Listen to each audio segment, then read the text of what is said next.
China remains India's biggest national security threat. और ये 97-98 में जॉर्ज फर्नांडिस साहब, जो हमारे उस समय श्री जॉर्ज फर्नांडिस थे हमारे डिफेंस मिनिस्टर, वो तब भी कह चुके थे, लोगों ने मजाक भी उड़ाया।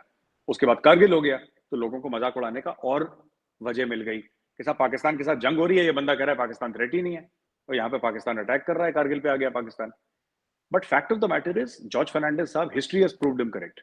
Our single biggest national security threat is external security threat is China. Now, internal security threats बड़ी है, internal security threats.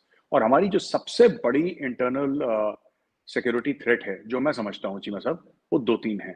Red corridor देखिए, वो श्रिंक हो गई। वो एक जमाने में बड़ी लहीम शहीम हुआ करती थी, बड़ी हुआ करती थी, वो बहुत हद तक शिफ्ट हो गई। जहां जहां रोड्स अंदर चली गई, डेवलपमेंट चली गई, नक्सल्स अब उतना पावर उनका स्वे नहीं है जितना एक जमाने, आज से 10 साल पहले था, वो नहीं है, बहुत कम हो गया है।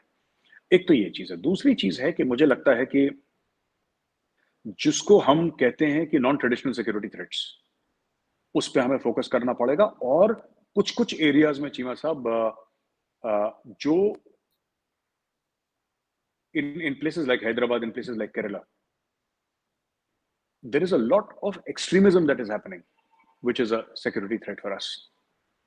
एक्सट्रीमिज्म बहुत है। केरला से कई लड़के गए हैं इस्लामिक स्टेट के लिए लड़ने के लिए, ठीक है। दे वर कन्विंस्ड, कुछ वापस आए, कुछ वहीं पे रह गए, कोई बाद में आए, कोई रेडिकलाइज होकर आए, ये सब चीजें। मैं केरला में भी था, मैंने इसके ऊपर बात भी सुनी है कि एक था कि एक जमाने में जब इंडिया इतना वेल ऑफ नहीं था, तो केरला में तो बहुत एक वो है ना कि लोग जाते हैं गल्फ में, और they because highly educated people and very intelligent people, तो वहां पे जो मुस्लिम्स गए थे केरला, देन दे एक्सेप्टेड, मैं पहले की बात कर रहा हूं, आज की नहीं कर रहा, they accepted the Arabic, the Wahhabi और the Salafi version of Islam. और वहां पे दिमाग में ये बात आई कि देखिए इतनी खुशहाली है, एक कॉन्सेप्ट बात, मैं आपको कंसेप्चुअल लेवल की बात बता रहा हूं, मैं सच्चाई की बात नहीं कर रहा चीमा साहब, मैं कॉन्सेप्चुअल लेवल की बात कर रहा हूं। ये सच नहीं है जो मैं बोल रहा हूं, ये कॉन्सेप्चुअल लेवल है। इसमें ये बोला कि साहब देखिए, लोग आते थे, हमें याद है पहले पहले जो केरला से आएगा तो टीवी लेकर आएगा, फ्रिज लेकर आएगा, तो इंडिया की इकोनॉमी उस समय क्लोज थी, मैं 80s की बात कर रहा हूँ, 70s की बात कर रहा हूँ, तो वहां से फ्रिज लेकर आ जाएगा, वॉशिंग मशीन लेकर आ जाएगा, कुछ ऐसी चीजें लेकर आएगा जो इंडिया में आमतौर पर एक जमाने में नहीं मिलती थी, राइट। एक जमाने में नहीं मिलती थी, 80s-70s में बहुत मुश्किल से मिलती थी, बड़ी महंगी हुआ करती थी। बात ये थी कि ये एक अंडरस्टैंडिंग गई, ये एक तासुर गया जो इंडिया के कई मुस्लिम्स गल्फ में थे कि if this is the true version of Islam and if you follow this version of Islam, Allah will bless you with bounties. आपको ये जो आपका मटेरियल जो वेलबींग है, आपका जो तेल मिला है आपको, या आपके घर में अच्छी अच्छी चीजें हैं, आपके पास 2-2 गाड़ियां हैं, घर में एयर कंडीशन है, आप एक लग्जरी की लाइफ जी रहे हैं, that is because you are a good Muslim and this is the real thing. ये कई लोग ये चीज सीख कर आए वहां से ना। अब तो प्रिंस मोहम्मद बिन सलमान खुद कह रहे हैं कि there should be a milder version of Islam, और जो अंडरस्टैंडिंग, तो उन्होंने बोला कि मैं हदीस को नहीं मानता, मैं सिर्फ कुरान शरीफ को मानता हूँ, और ये सब चीजें उन्होंने करी हैं। तो धीरे धीरे धीरे वहां पे भी चेंज हो रहा है। लेकिन हाँ, food security for our people for a very long time, because we are going to become the most populous nation next year or after that, right? So food security will be one very very big challenge. Energy security हमारे लिए बहुत होगी। we are spending too much of money Cheema साहब on fuel। हमें और जिस तरीके से गवर्नमेंट हमारी इलेक्ट्रिकल व्हीकल्स रोल आउट कर रही है, दैट इज प्रेज वर्दी। बहुत मेहनत हो रही है इसके ऊपर, और जबरदस्त स्पीड से वो रोल आउट हो रही है हमारी इलेक्ट्रिकल व्हीकल्स, और जिस तरह हम शिफ्ट कर रहे हैं धीरे धीरे उसके ऊपर। आज की तारीख में मैं कहीं पढ़ रहा था कि दिल्ली में 25% ऑफ द व्हीकल्स और 20% of the vehicles are EVs. हाँ, दिल्ली में अब वो धीरे धीरे वो basically smaller public transport, e rickshaw, scooters, इसमें था, but now it is coming on to big cars. तो अभी आपको, आप घर से निकलेंगे तो आपको 3-4 गाड़ियां दिख जाएंगी जो कि प्योर इलेक्ट्रिकल हैं। उस पर भी काम चल रहा है। तो energy security is another thing. Then radicalization of society, ये हमारे ऊपर बहुत, नक्सलवाद में इतना बड़ा इसको चीमा साहब थ्रेट अब नहीं समझता, जो 5 साल पहले भी मैं आपको बोलता थ्रेट अभी भी है नक्सलिज्म। मैं ये नहीं कह रहा कि चला गया है, लेकिन it is not that big a threat. I think food security, energy security, चाबियां यहाँ पे हैं।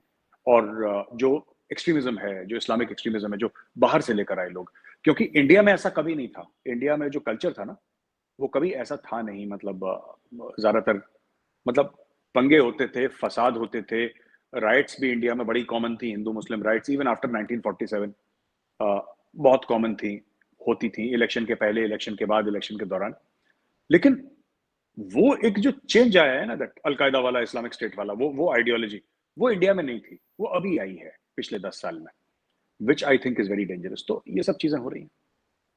मैं इसको थोड़े से अगला जो आपसे क्वेश्चन करना चाह रहा था वो तो इंडिया सऊदी अरब पे करना चाह रहा था, लेकिन ये जो आपने मेरे से क्वेश्चन किया है, आपने बेसिकली जो नॉन ट्रेडिशनल सिक्योरिटी को डिस्कस किया है, मैं उसमें तो नहीं जाना चाह रहा, लेकिन मैं ये जो एक्सट्रीमिज्म वाली बात है ये बात करना चाहता हूँ आपसे। ये बताइएगा कि ये जो आए रोज खबर मिल रही है कि फलां शहर से इतने मदरसे बंद हो रहे हैं, उस स्टेट से इतने मदरसे बंद हो रहे हैं, और जैसे आपने ये एक्सट्रीमिज्म का किया कि कुछ लोग जो थे वो गए लेट्स से मिडिल ईस्ट में और वहाबी ब्रांड ऑफ इस्लाम आया, तो आप क्या समझते हैं, क्या ये एक सिस्टेमिक ऑर्गेनाइज्ड एक और इंस्टीट्यूशनलाइज्ड थ्रेट है, या कि ये पॉकेट्स में आप इसको समझते हैं कि ये जो मजहबी इंतहा पसंदी है? क्योंकि अगर आप एक रिलीजियस इस्लामिक जो एक्सट्रीमिज्म की बात कर रहे हैं, तो इंडिया में एक और तबका भी है जो कह रहा है कि जैसे हिंदू जो है वो एक्सट्रीमिस्ट हैं, और वो भी द सेम वे मुसलमानों की प्रॉपर्टीज डैमेज हो रही है ऑल दैट। तो ये जो मुसलमानों का है कि मदरसे बंद हो रहे हैं मुख्तलिफ स्टेट्स में, तो आप इसको ऑर्गेनाइज्ड स्ट्रक्चरल सिस्टेमिक समझते हैं, या क्या आप समझते हैं ये पॉकेट्स हैं?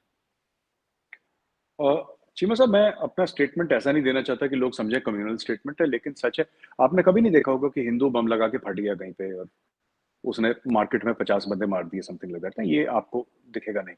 लेकिन आ, बात सॉरी कार्डन लगो, लेकिन ये तो हुआ है कि हिंदू ने मुसलमान को मारा या मुसलमान ने हिंदू को इंडिविजुअली मारा, बॉम्ब लगा के ना मारा हो, लेकिन वैसे तो मरे हैं ना, ये तो नहीं नहीं नहीं, बिल्कुल।